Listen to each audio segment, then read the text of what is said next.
Mr. President, we exercise our right of reply to one more attempt by the leader of Pakistan to tarnish the image of this august forum by bringing in matters internal to my country and going so far as to spew falsehoods on the world stage. While such statements deserve our collective contempt and sympathy for the mindset of the person who utters falsehood repeatedly, I am taking the floor to set the record straight. Regrettably, this is not the first time the leader of Pakistan has misused platforms provided by the UN to propagate false and malicious propaganda against my country, and seeking in vain to divert the world's attention from the sad state of his country, where terrorists enjoy free pass while the lives of ordinary people, especially those belonging to the minority communities, are turned upside down. Mr. President, member states are aware that Pakistan has an established history and policy of harboring, aiding, and actively supporting terrorists. This is a country which has been globally recognized as one openly supporting, training, financing, and arming terrorists as a matter of state policy. It holds the ignoble record of hosting the largest number of terrorists proscribed by the UN Security Council. Mr. President, we marked the solemn occasion of the 20th anniversary of the 9/11 terror attacks just a few days back. The world has not forgotten that the mastermind behind that dastardly event, Osama bin Laden, got shelter in Pakistan. Pakistan leadership continues to glorify him as a martyr.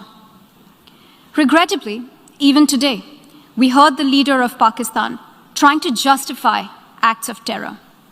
Such defense of terrorism is unacceptable in the modern world. We keep hearing that Pakistan is a victim of terrorism. This is the country which is an arsonist disguising itself as a firefighter. Pakistan nurtures terrorists in their backyard in the hope that they will only harm their neighbors.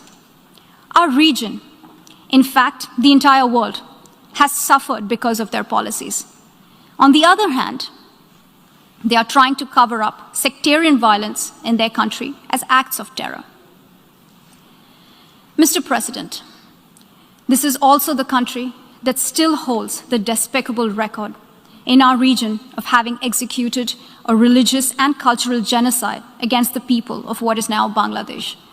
As we mark the 50th anniversary this year of that horrid event in history, there is not even an acknowledgement, much less accountability.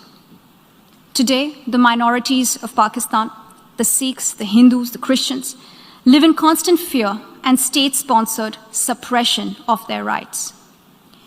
This is a regime where anti-Semitism is normalized by its leadership and even justified.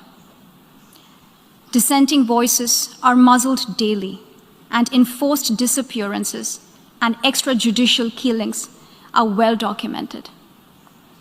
Mr. President, unlike Pakistan, India is a pluralistic democracy with a substantial population of minorities who have gone on to hold highest offices in the country, including as President, Prime Minister, Chief Justices, and Chiefs of Army Staff. India is also a country with a free media and an independent judiciary that keeps a watch and protects our constitution.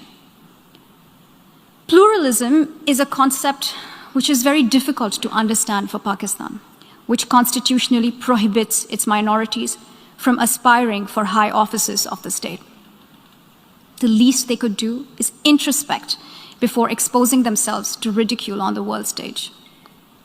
Finally, Mr. President, let me reiterate here that the entire Union territories of Jammu and Kashmir and Ladakh were, are, and will always be an integral and inalienable part of India.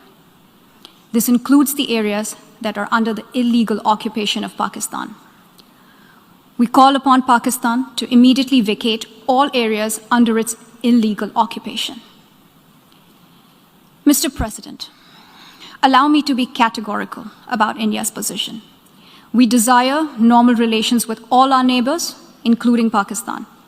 However, it is for Pakistan to work sincerely towards creating a conducive atmosphere, including by taking credible, verifiable, and irreversible actions to not allow any territory under its control to be used for cross-border terrorism against India in any manner.